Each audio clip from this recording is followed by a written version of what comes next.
Assalamualaikum and a very good morning and welcome back to our live session of Road to Growth Series 3. With us today, we have our speaker, Mr. HUAT, the Chief Operating Officer of Archstron Research and Development in Berhad. Mr. Yap co-founded the company in 2003 with the objectives of becoming the first company to embrace the latest technology in security and smart home solutions. The company had launched Bluguard Smart Home System series tailored for the residential, commercial, and industrial sectors.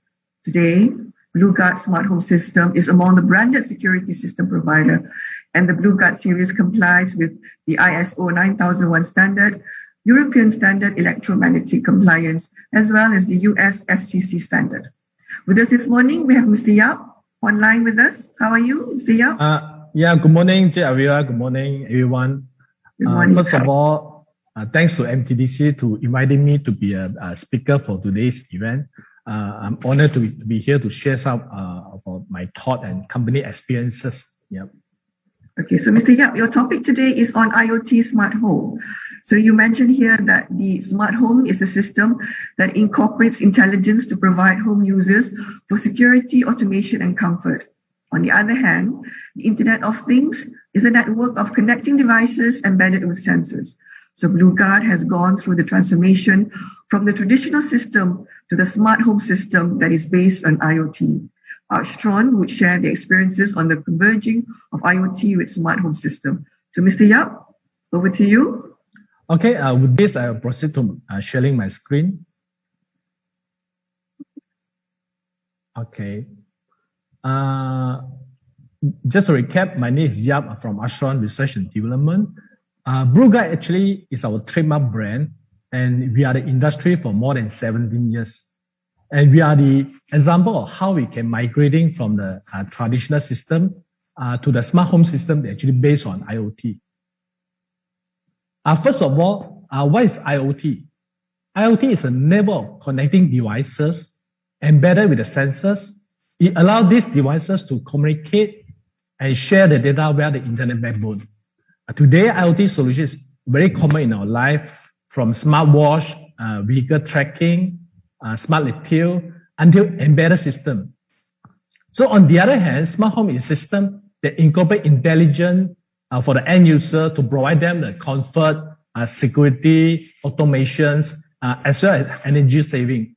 Today, I'm going to explore more on the convergence of IoT with smart home system that enable home ecosystem being connected to the internet and allow for monitoring, control, optimization, and autonomous purpose.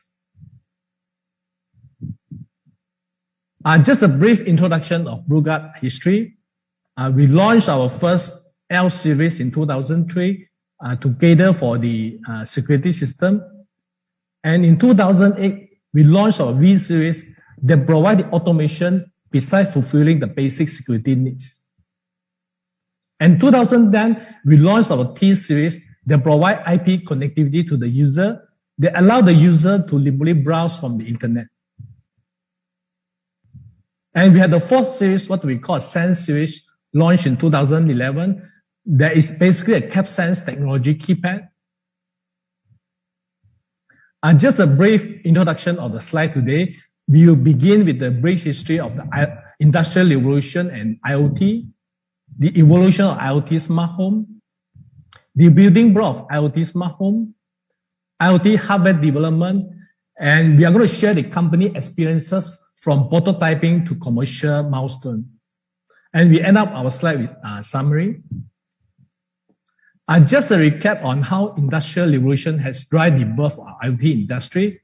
The first industrial revolution happened in 18th century, where the society started to use the steam power to mechanize the productions.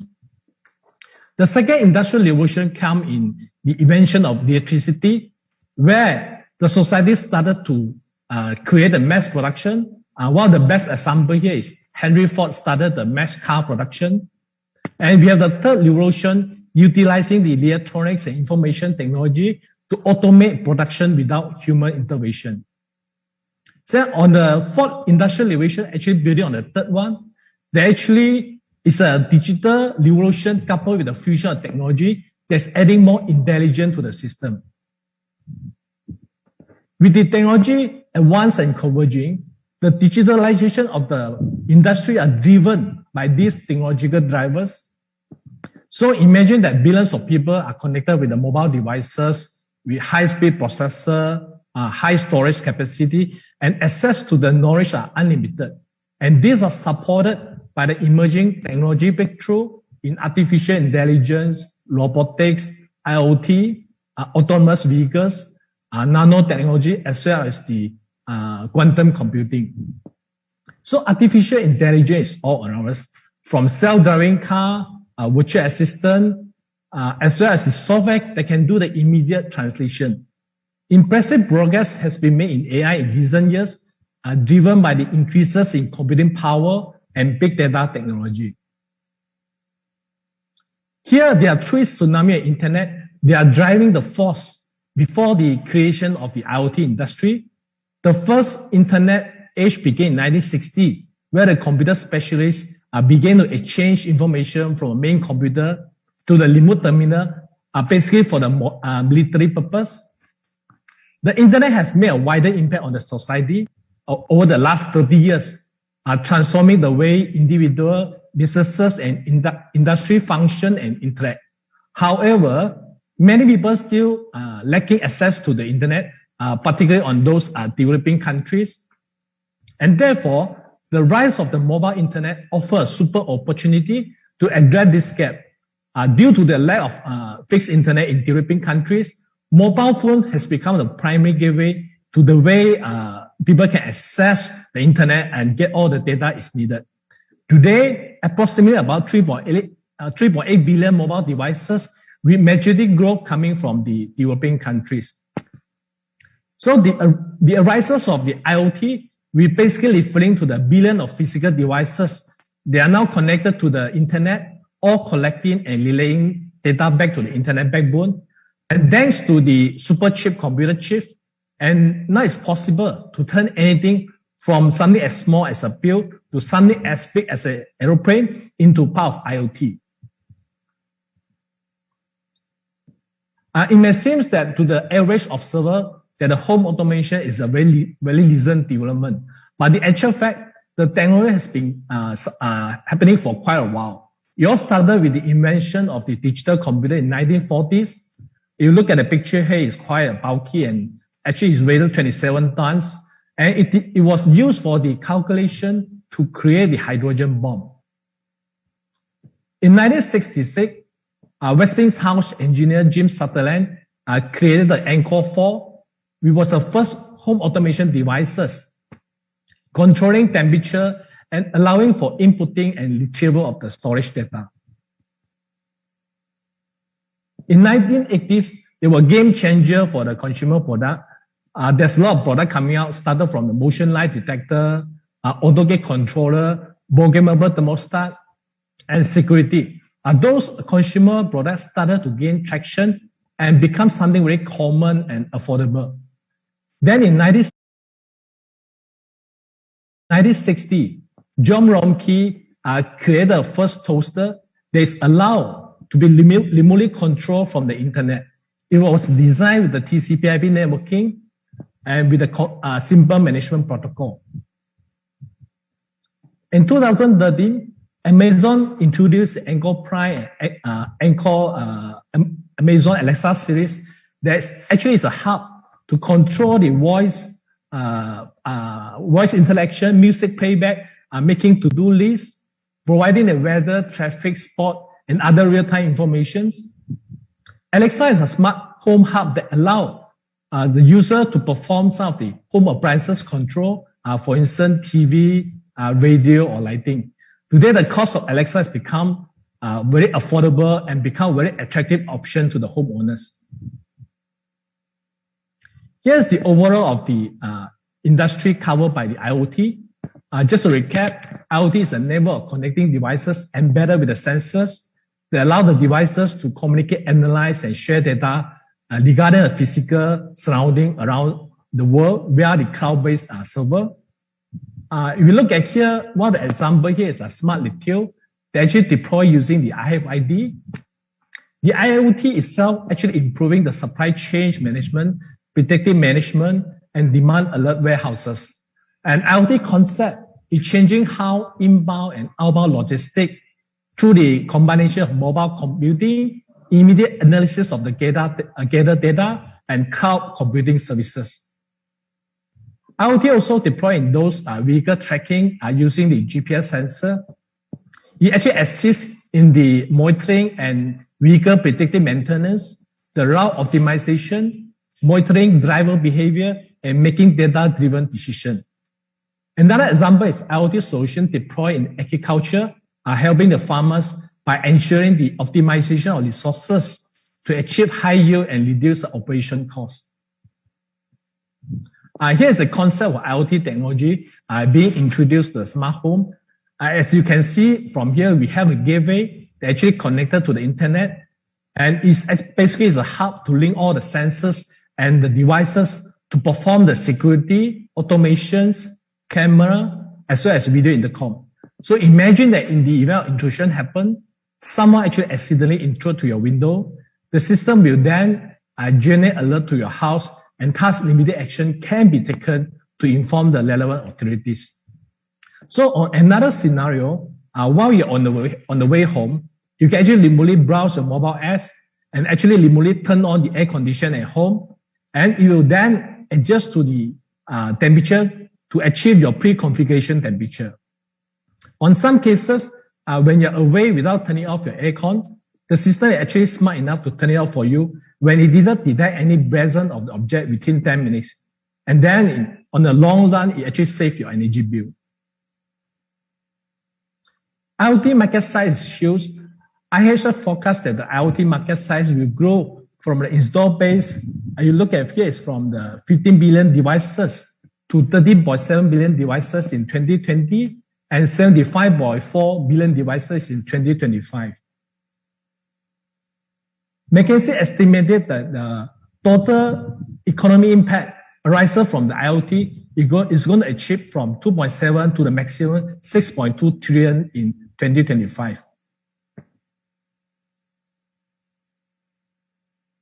You look at here, the global spending of IoT technology base is going to reach 120 billion in 2016, growing to 253 billion in 2021. And IoT is going to grow about 70% growth to achieve about 143 billion in 2021. Here basically is the IoT block consists of smart things, gateway, middleware, as well as the application layer. First of all, smart things refer to thousands of gadgets, sensors, or devices connected to the internet. Gateway is basically the bridge to link all the devices to the internet via a fixed internet or Wi-Fi technology.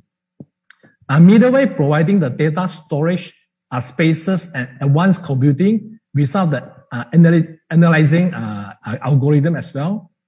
Application layer refer to the mobile application GUI that allow the user to remotely browse the user interface to connect with the devices.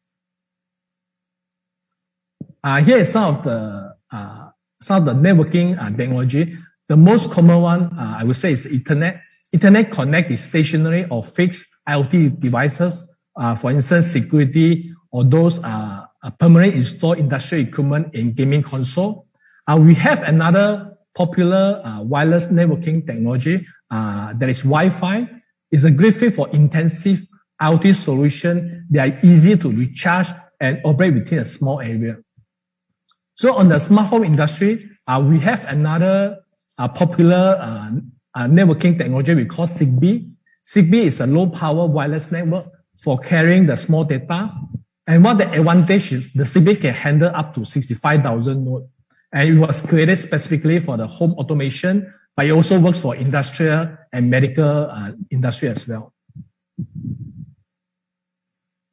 IoT development consists of four major phases, starting from monitoring, control, optimization, as well as autonomous. The basic level is the monitoring. IoT monitoring apply in those areas they need to collect the data for monitoring purpose. One of the example is flood sensor. The system will monitoring the water level, and it will trigger the emergency when it's above the danger level. So in some cases, apart from monitoring, the user would like to have a control function. One of the example is iRobot, where the user can remotely turn it on to start the cleaning process.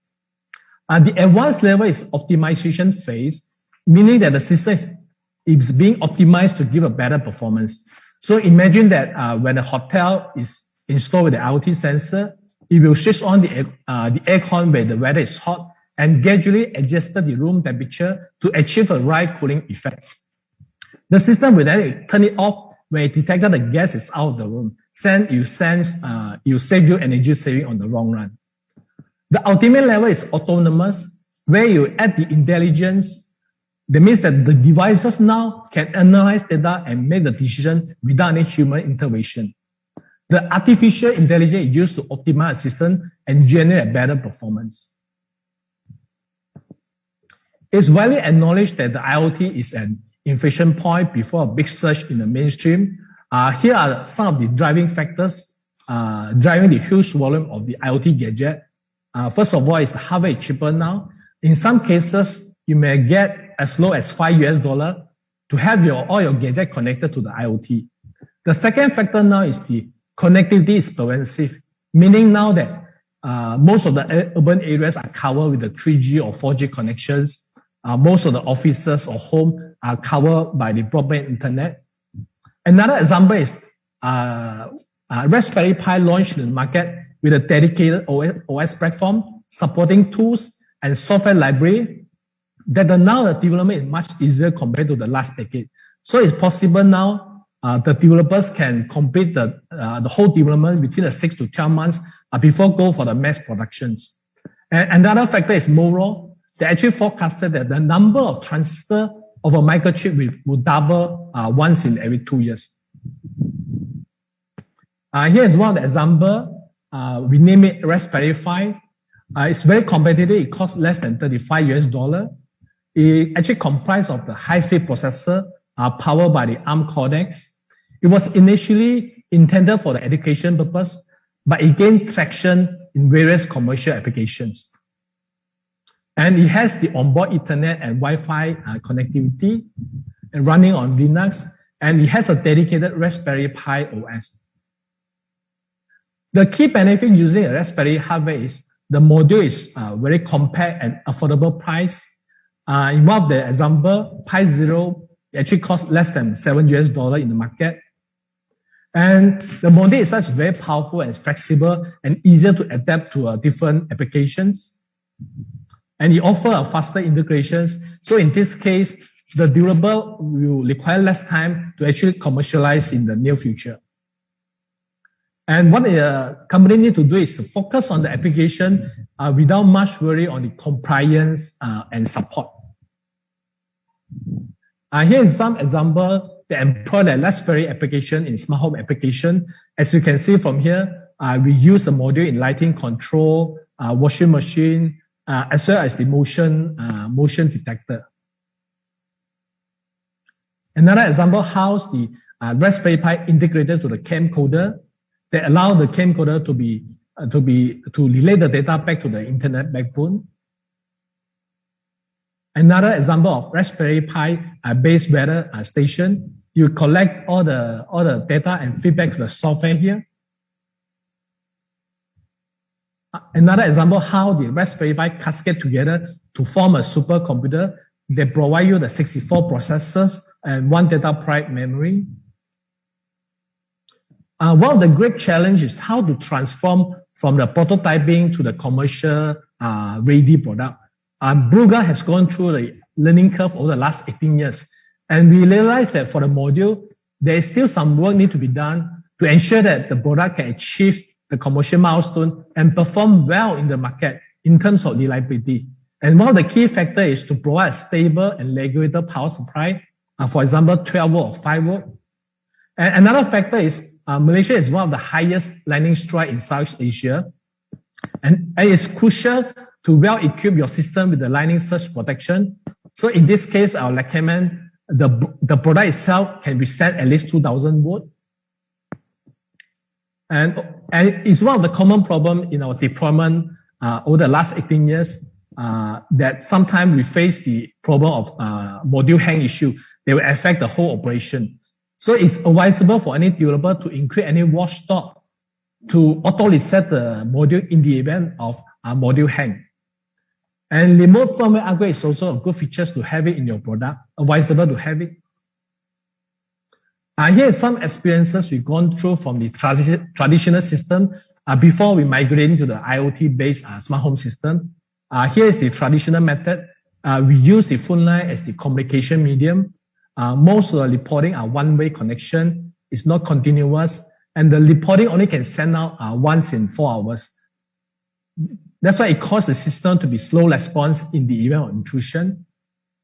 And we have migrated to the IoT-based 5 years ago. They're actually running on SIA DC9 World Standard Protocol. 128-bit encrypted. It's a 24/7 online connection with the reporting can be achieved as fast as 1 minute reporting. The data connection can be achieved using the 3G, 4G technology or the Wi-Fi internet. Here is the Bluguard IoT system, where you can see from here, we have one main board as the core hub to link all the sensors, keypad, and is powered by the battery on the standby mode. The system is equipped with the IP module to link the system back to the internet backbone. So in the event of intrusion or emergency, the system will generate a report to the third-party monitoring station via the internet backbone as well. Here's an example how of the network houses being connected via the internet backbone, and all the data will be collected and relayed back to the center monitoring station. One of the beneficial of the IoT system over the conventional system is we can scale up when the demand arises in future. This is due to the data transmission is through the internet, and we only need to upgrade the software on the server side. The Bluguard has experience of managing the CMS solution for more than 3,000 ATM, and it can be easily deployed within 6 to 12 months' time. Another example of our IoT module that actually link our system to the internet backbone. So in the event of intrusion, the system will generate immediate notification through the apps, and the user can opt to remotely turn off your system from your mobile apps. As you can see from here, we actually equip our IoT with some of the regulated power supply, reset features, and the most important of all is the surge protection components. Today, there's a lot of university engaged in R&D in IoT research development, particularly on the AI technology. There is also a lot of supplier in entire supply chain from smart object, connectivity, platform, SI application, as well as the reseller of the channel. Just a recap from my sharing, I would say that now it's at the inflection point prior to the big surge to the mainstream in the next couple of years. The IoT are driving by 5 major factors. First of all, from the economic perspective, the IoT industry is booming. The market size is huge, estimated about 253 billion in 2021. And from a technical perspective, the hardware development are now easier. The entry barrier are lower due to the competitive hardware as well as the software integration at ease compared to the last decade. And another factor is in terms of the infrastructure. The currently is pervasive connectivity. That most of the urban areas and some of the rural areas are covered by the internet connectivity. And we foresee that the 5G implementation in the next 5 years will actually make the IoT industry boom. And on the environmental perspective, most of the IoT are actually created to improve the efficiency and save the energy saving on the long run. And the IoT industry is well encouraged by the government. Currently, the company can actually involve in the anti-sandbox to have a pilot run testing and to have all your modules to be conducted on the site before going for the mass productions. That's overall the summary from me. So I'll pass back to the MC, J. Alvira. Thanks. Thank you so much, Mr. Yap. Mr. Yap, interesting enough when you talk about Bluguard, your smart system, smart home system. Just out of curiosity, what happens when when there's no internet or the hackers come in? How do you resolve that problem, especially with all the intelligent hackers that we have on board? I think for our case, it's quite straightforward. We have about 2 or 3 communication medium. For example, if the power failure happen, we'll initiate a call to the end user through the backup power, or for example, the standby battery, for example. Or for example, when the phone line is down or being intruded by the third party, we'll send out the SMS reporting through the GSM module, meaning that we are actually sending out the report via the 3G and 4G communication medium. So we always have a primary communication medium and a secondary communication in the event of intrusion. So our customers are all glad to know that we have the backup systems all in place. Yeah. Yep. And one last question, Mr. Yap. It says here, apart from challenges of security, compatibility, bandwidth, and customers' expectation, regulation is also a challenge when it comes to IoT. Am I correct? Yes. So how do we progress to this, since strong IoT is very much needed? So what sort of regulation do we need to impose or implement, since it could be lacking at this point of time? In terms of Malaysia perspective, we need to ensure our product compliant to a CLIM standard. This is the basic requirement. For instance, if you want to penetrate any housing project or any ATM project, the CLIM standard is one of the minimum requirement. But apart from CLIM, we also sell our product for the European standard, for example. European standard, they call it CE compliant. So we need to ensure our product is actually compliant to European standard. If you want to export to some of the countries within the Southeast Asia, for instance, Thailand, Vietnam, or Indonesia, where they actually recognize the CE as one of the standard in their country. Okay, so everything is now at the touch of your hands, at the click of your fingers.